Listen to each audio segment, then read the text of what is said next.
Welcome to the How to Be Awesome at Your Job podcast, the show where brilliant professionals share how to sharpen the universal skills required to flourish at work. Enjoy more career fun, wins, meaning, and money with your host, Pete Makaitis.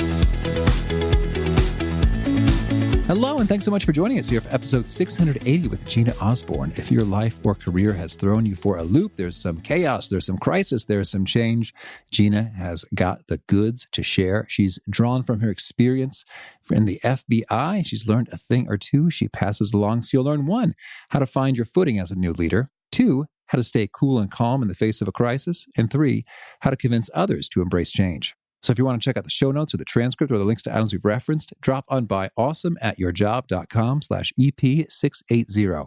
Now, here's Gina's story. Having spent over 28 years in law enforcement chasing Cold War spies in the Army and terrorists and hackers as an FBI agent, Gina L. Osborn knows about dealing with chaos, crisis, and change. Through it all, she learned that crises can be managed, chaos can be controlled, and change is inevitable.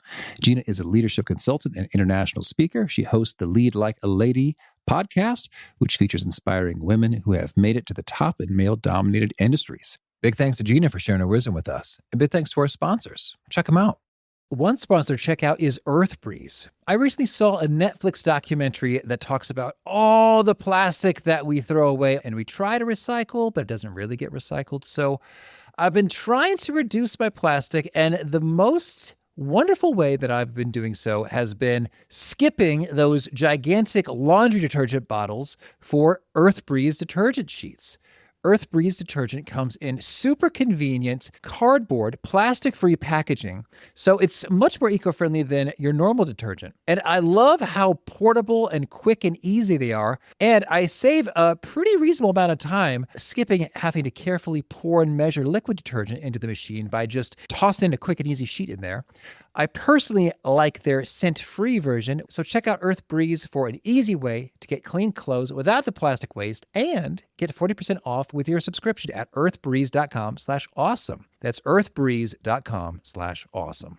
One sponsor to check out is Bamboo HR. I love owning my own business, but I do not love doing government compliancy things. HR is hard, but Bamboo HR is easy. Bamboo HR is a powerful yet flexible all-in-one HR solution for your growing business. Wrangling benefits, onboarding, performance, recruiting, reporting, vacation time, trainings, oh my, can take hours. But with Bamboo HR, it can take mere minutes. Setting up a demo account is ridiculously easy.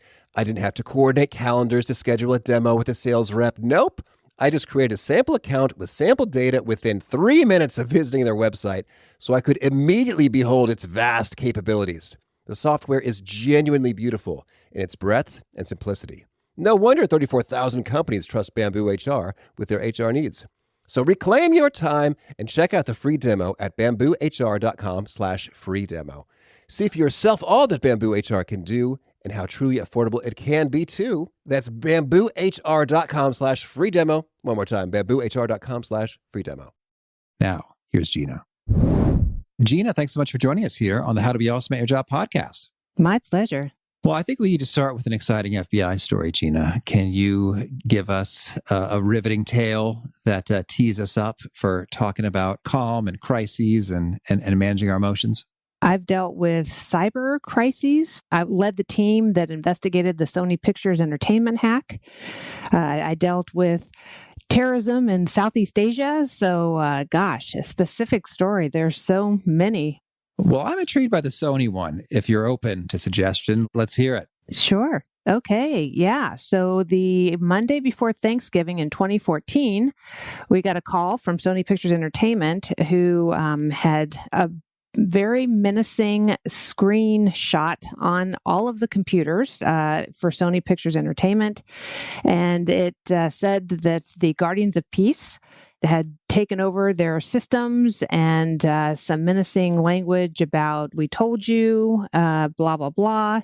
And essentially, what the whole thing was about was that North Korea was very unhappy with the way their supreme leader was being depicted in a Seth Rogen, James Franco movie. Yes. And they had sent their displeasure to Sony, as well as I think the State Department. And and so one day, the Monday before Thanksgiving, they pretty much shut everything down.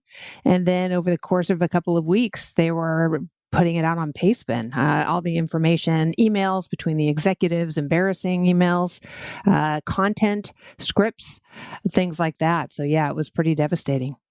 Yeah. And how did you resolve it? So I had a crack team of cyber people that I'm very, very proud of. And they went to work, and within a very short amount of time, they identified North Korea as the culprit.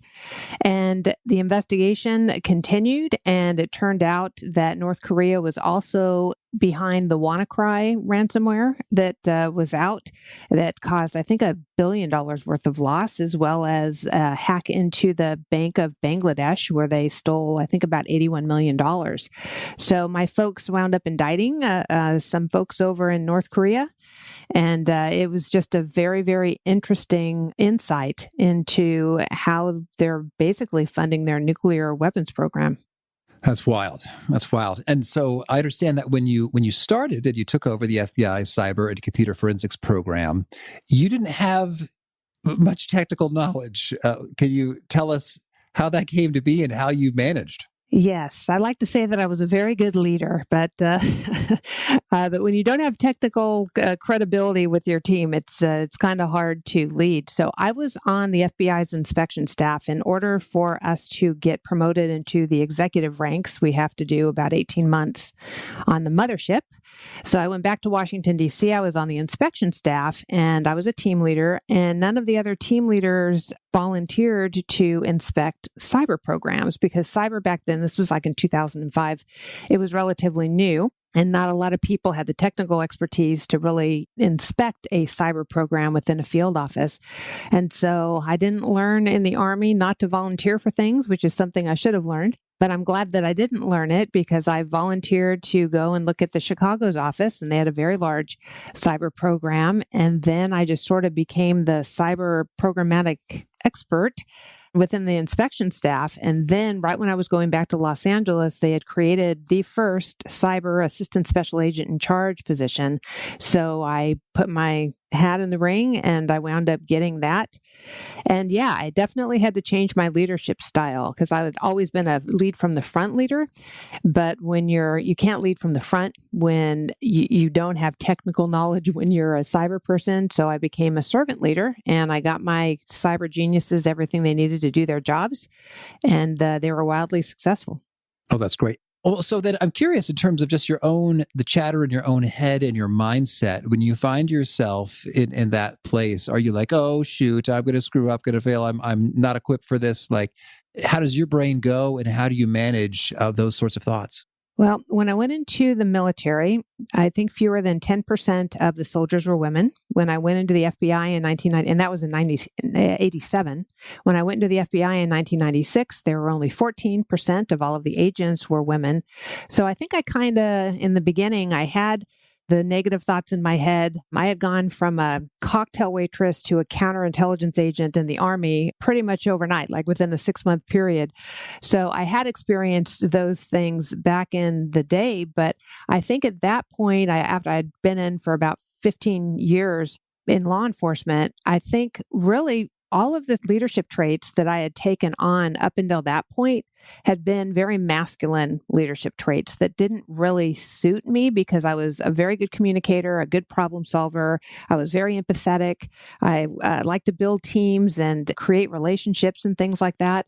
So when I could no longer lead like a man in a male-dominated environment, because my cyber folks kind of forced me into a whole nother leadership style, I really began to shine as a leader, because I was leading authentically, because I was using the skills that I was authentically good at, as opposed to taking on leadership traits from the men around me. And I was able to build an empire with my team in cyber and computer forensics, because everybody had ownership in the mission. I mean, my job was to keep the racehorses on the reservation, and like I said, get them everything they needed to do their job. So I became more and more confident in that position, because I was leading from the right place. Mm-hmm. And so could you give us some examples of what are some things that maybe racehorses don't get, or they find frustrating, or where you specifically add value and make their lives great? Well, I would say the communication was a big thing, because although I didn't speak their language, I learned enough about their language to be able to dumb it down to share share it with my bosses so I can get them funding and approvals for operations that they wanted to do. So that was one thing. And we would go to these presentations, and whenever they were, started to speak over everybody's head, I was the one where I was kind of saying, hey, we need to dumb this down just a little bit so the common person can understand what's going on. I had been at headquarters, so I knew where all the money trees at headquarters were. So, the way to a cyber person's heart is through their equipment. And so they gave me a huge list of equipment that I wanted, and I was able to procure that for them.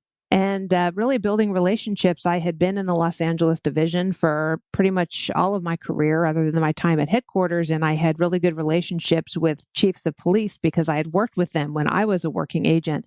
So when my folks needed additional resources because they wanted to build task forces, I could go out to the chiefs and say, hey, can you give us a detective or two so we can have them participate in this, upcoming threat, and teach them how to do these cyber investigations. And that worked really well. And we were able to build a $6 million or a $7 million state-of-the-art computer forensics lab as a result of relationships that I had and my team had. And so really, I built trust with them by finding how I could contribute. And although it wasn't technically, I had other things that they really needed. And so that's how we wound up being a really good team. Well, so your book, Becoming Unstoppable, I'd love to hear more about that. If we're not already unstoppable, how do we become unstoppable? Well, so we're still working on the book. However, I am an executive coach, and I coach people on how to lead through chaos, crisis, and change. Because so many times, when we're looking at, say, chaos, for example, and really, what is that? That's the nagging little things that are coming up all the time, and we just are on overload because we're looking at so many emails and we're getting so many phone calls and COVID, and you've got family problems, you've got all of these things. And so when I talk to people about chaos, the first thing I say is, what are you tolerating? Because the more you tolerate, the more chaos you're going to have in your life. So when I'm working with my clients, I have them make a list of all of the little nagging things. These aren't the monumental relationship problems, because we can work on those a little bit later. But if you just identify the energy zappers, the annoying things, the things that are keeping you from getting to where you want to be. And then just like, for example, you have boxes in the garage, and they need to be unpacked. So every time you pull into the garage, you're thinking, oh my gosh, I've got to unpack those boxes. Or the leaky faucet in the kitchen. That's another thing, that every time you walk into the kitchen, you're confronted with this leaky faucet. Well, take a couple hours on a Saturday, have the kids unpack the boxes, call a plumber to fix the kitchen. And then every time you go into the garage in the kitchen, you're going to feel that sense of relief, right? So if you do that and you start really eliminating these tolerations, you'd be so surprised at how much space that you have to deal with your priorities and getting down the road to where you want to be. Well, that's really interesting. So things like unpacked boxes and dripping faucets can indeed impede our ability to move forward on what matters. So you're saying the best move isn't just try to ignore them and hunker down on your priorities, but rather first address them. Yes. And when you address enough of them and you find that you've got this extra space, you're going to be able to see chaos coming from around the corner. And then you're going to be able to prevent it before it gets into your life. I can't stand it when I'm not getting the ball down the field. I mean, that's my place where it just drives me nuts when things come up and I have to deal with other things. And then all of a sudden I'm dealing with so many things that I'm not even thinking about getting the ball down the field. But that's if we actively just eliminate the things that we're tolerating. And these can also be relationships that we have. They can be arguments that we have with our friends or our family members or our significant others that are never going to be won. So why are we even bringing up someone leaving milk glasses around or someone not picking up their dirty laundry or something like that? It's like, why are we having these arguments that we know that are never going to be resolved? So I think there's so much room for us to get rid of that clutter. And once we get rid of that clutter, that's when we get closer to becoming unstoppable, because it's not the little things that are going to trip us up. We're going to be prepared for when the big things come down the pike, that we're going to get over or around or under that wall. But no matter what, we're going to get through that wall. And so you say it's not going to be resolved. So let's just not have this argument. What does that look like in practice? It's about setting boundaries. And that's another thing that we need to do in our relationships, because when you set boundaries, that means we're going to create a safe place around us to work and live. And also it teaches people how to treat us. So if we know that every time we decide to go down this road, that's the trigger for an argument, let's not go down that road. Let's just agree that this is never going to be resolved. Otherwise, we're just going to be wasting our time. So really, it's about time management and really recognizing what's going to get fixed and what if it doesn't get fixed. Okay, so you leave the milk glasses out. All right, well, maybe I'm doing something that's bothering you, and then you can clean up after me in other places. But I think if we just let these unresolved issues just continue to grow, it's just going to, like, again, zap our energy and not allow us to get the ball down the field. So I guess with the milk glass example, you're freeing yourself from the burden of having that argument repeatedly. Right. And so that mental energy is liberated there. Right. Now, yet the milk glasses remain there. And so you've got some mental energy drained from seeing them repeatedly. So is there also sort of an internal mindset shift that occurs there? Or it seems like in a way you've eliminated one problem, but you still got another. Right. So you have to make a decision. Either you're going to pick up the milk glasses and put them in the kitchen, or you're going to argue with it. And you have to evaluate, is this relationship worth me having to pick these milk glasses up and put them in the kitchen because this person refuses to do it? I mean, maybe it's just a symptom of a bigger issue. And as we clear out the things that we're tolerating, we need to evaluate relationships. Are they working or are they not working? Does it work for you when you see your neighbor and you're getting ready to go to work and you're going to be late because you're always kind of running late, and then you've got a neighbor who wants to talk to you for 20 minutes before they let you out of your driveway? So we just have to set the boundaries so we can choose, okay, is this going to be part of my priorities? Is this relationship going to be part of my priorities? Because if the relationship isn't going to be part of the priorities, then you don't have time to spend that 20 minutes with the neighbor. You're going to have to create some sort of boundary to let them know that this isn't working for you. Certainly. And so then that's interesting because you may decide, I'm okay having no relationship with my neighbor ever. Exactly. And if it goes to the darkest place in terms of like, I'm willing to take that risk when I say, Bob, I'm done with the morning conversations. So you start with that internal clarity in terms of what's at stake, what's the risk, can I live with that? And then that gives you some power.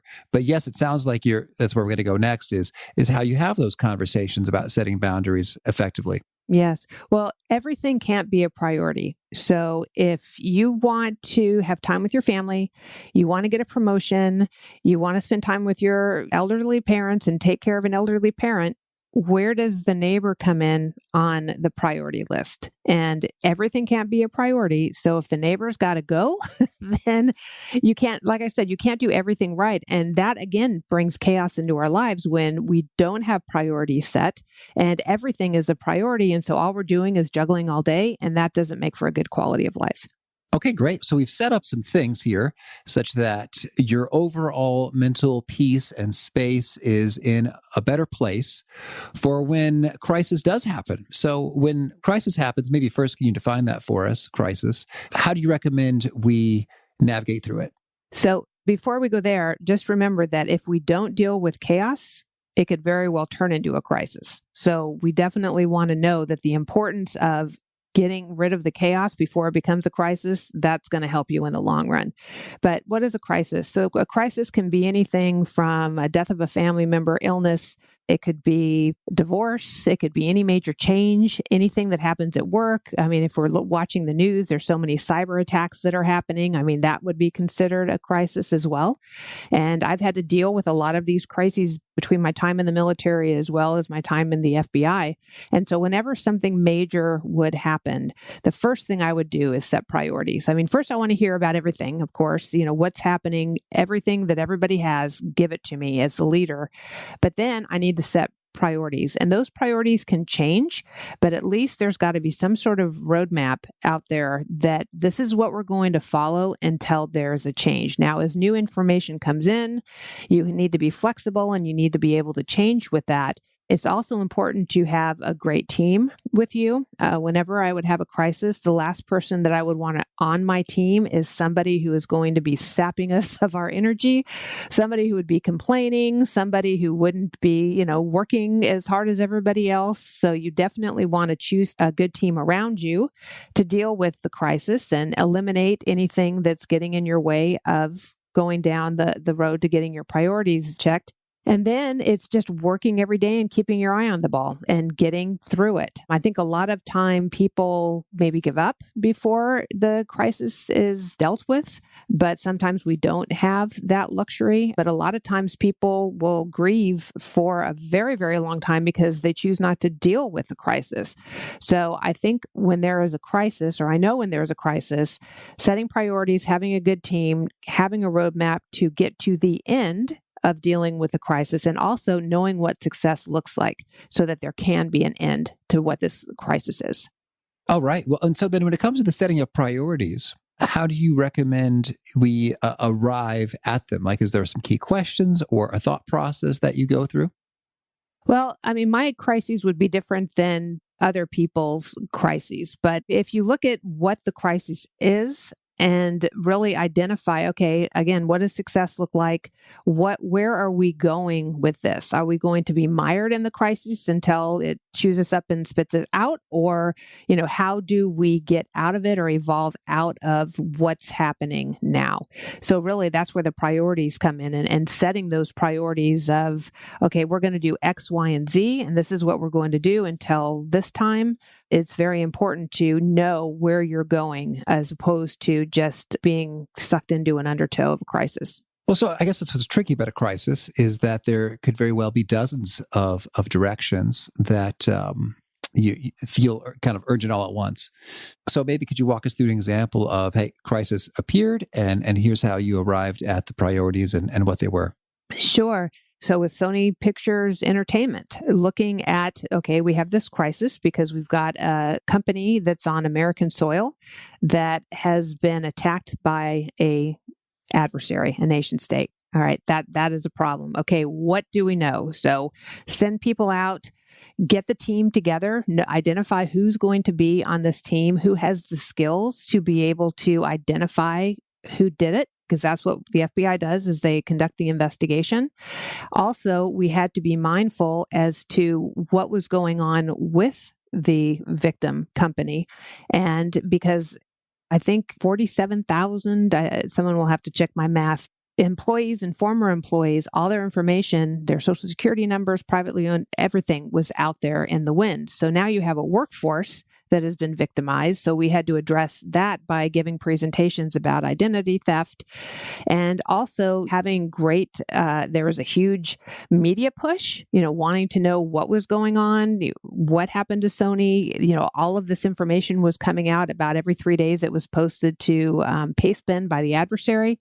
So that was going on. So really understanding what success looked like as far as helping the victim get through it.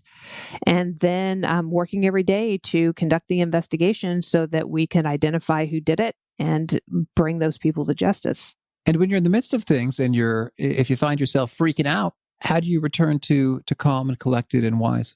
Well, as a leader, you can't really freak out because the biggest way to lose trust with your team is through unpredictable behavior. So if you are going to be leading a crisis, it is very important for you to maintain your people's trust and confidence by keeping a cool and level head and really leading. But there are times in the middle of a crisis that people are going to get tired.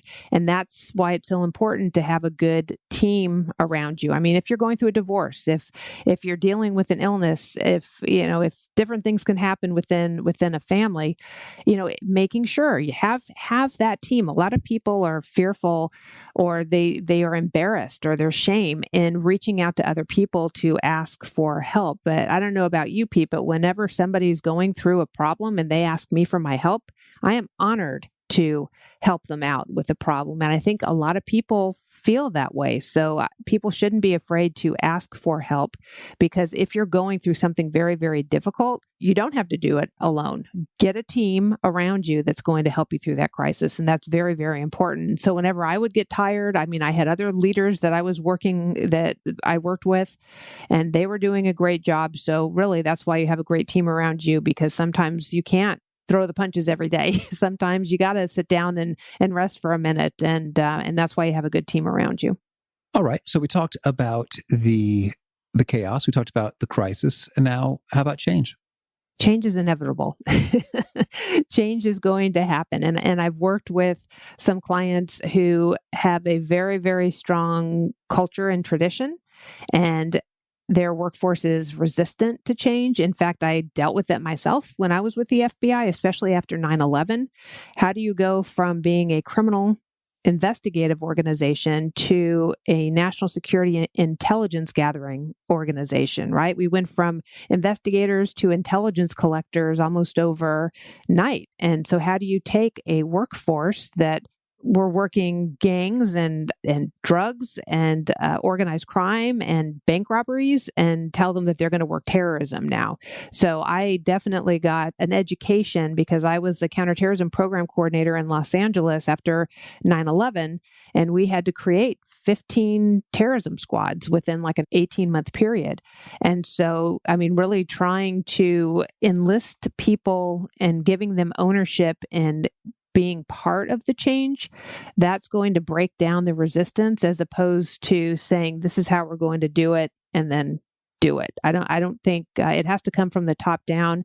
I think it has to be very collaborative when you're trying to turn the ship, do a U-turn on a great big ship, and it doesn't come overnight, but people are going to be resistant to change. And again, it comes with communication. How can I communicate this change? How can I get people involved? How can we give them ownership in having this change take place? And I think the more people who are involved, it's going to be an easier change for people. But yeah, when you're steeped in culture and tradition, it's very difficult to change, but it can happen. And so when you're having some of those communications and one-on-one or in small groups and trying to bring about some additional ownership, do you have any favorite approaches or phrases? What do those conversations look, sound, feel like? Oh boy, my favorite phrase, my military phrases. This isn't a volunteer army sometimes. I mean, it just depends on what situation you're in. But I think it's really important as a leader to understand why there's resistance, because sometimes resistance, I mean, most of the time resistance is going to be fear-based. So they don't understand it. Maybe they don't think it needs to happen. Maybe they're afraid that with the change comes other responsibilities that the employee may not feel that they're going to be able to do. So I think really understanding where the resistance is coming from and addressing those issues. Okay, so perhaps it's a training issue. So bring training in and talk about it. Talk about what the change is going to look like and talk about the reason for the change. If that's communicated, I think people, okay, I understand that, so maybe I'll get on board. But it is a process if you're in a resistant workforce to make change, but change can happen, but you have to be consistent with it. All right, lovely. Well, tell me anything else you want to make sure to mention before we shift gears and hear about some of your favorite things. If anybody is looking to eliminate chaos from their life, for your audience, Pete, I have a free ebook called 7 Key Ways to Eliminate Chaos from Your Life and from Your Business. And if they go to GinaLosborn.com, they can download that ebook for free. All right. Well, now could you share with us a favorite quote, something you find inspiring? Okay, I'm going to modify it a little bit. She who attempts the absurd can achieve the impossible. And that's a modified quote from Albert Einstein. And a favorite tool, something you use to be awesome at your job? I'm learning patience. I'm still a work in progress, but I think I'm a big believer in embracing your weaknesses, because your imperfections are what make you extraordinary. So yes, these days I'm kind of working on patience a little bit. Mm-hmm. And a favorite habit? I like to play. I definitely like to play. I like to write. I like to fly kites. Any playful things I just really enjoy doing. Letting the little Gina inside me go out and have fun. That's always good. And is there a particular nugget you share that really seems to connect and resonate with folks? They quote it back to you again and again? It's funny. Yes. My dream when I went into the military was to work for the CIA. And I didn't get into the CIA. And it was devastating to me. But I had to figure something else out. So I like to say that even if your ship comes in, if your port's not built, your ship's not going to come in to where you need to be. So you definitely need to work on your port to make sure that you're prepared for when your ship comes in. So I'm a big believer in that. Okay. And if folks want to learn more or get in touch, where would you point them?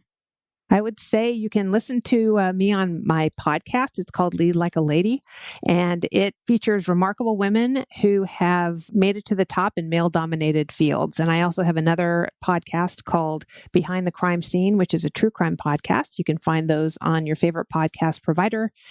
And I'm also an executive coach. And for more information about that, you can go to GinaLosborn.com. Okay. And do you have a final challenge or call to action for folks looking to be awesome at their jobs? I would say lead authentically. Be who you are. Embrace whatever things that you're really good at, and don't take on the leadership characteristics of other people just because you want to lead like they do. It's so important to really embrace who you are and to lead authentically, because you really can't fake it to make it when you're in a leadership position, because people will notice that right off the bat. You're not going to pull the wool over anybody's eyes. But when you lead authentically and you really rely on the things that you're really good at, no matter what it is, do an assessment and find out what your strengths are. If you rely on those things and make it your contribution using your leadership skills and lead like an authentic leader, I think you're going to be much better down the road. All right. Well, Gina, thanks for this. And I wish you lots of luck in the crises to come. Thank you very much, Pete. I liked what Gina had to say. It's funny. The thing that stuck with me the most is Gina saying the way to the heart of her cybercrime employees was more cool hardware, which sort of feels almost like, I don't know, like a stereotype. If you were watching a show about people hunting down hackers and their teams, that's what we might just imagine they want. But I think the cool lesson in there is, boy, whenever you have the opportunity to really listen, think, put yourself in the shoes of your team or those you're working with and say, what do they really want? Or what do they really hate? And how can you give that to them or take it away? The things that are inconveniencing them that can make you a hero in a hurry. So effectively, what is the supercomputer for your group, metaphorically speaking, since they might be into supercomputers, but they're probably into something else. So good stuff from Gina.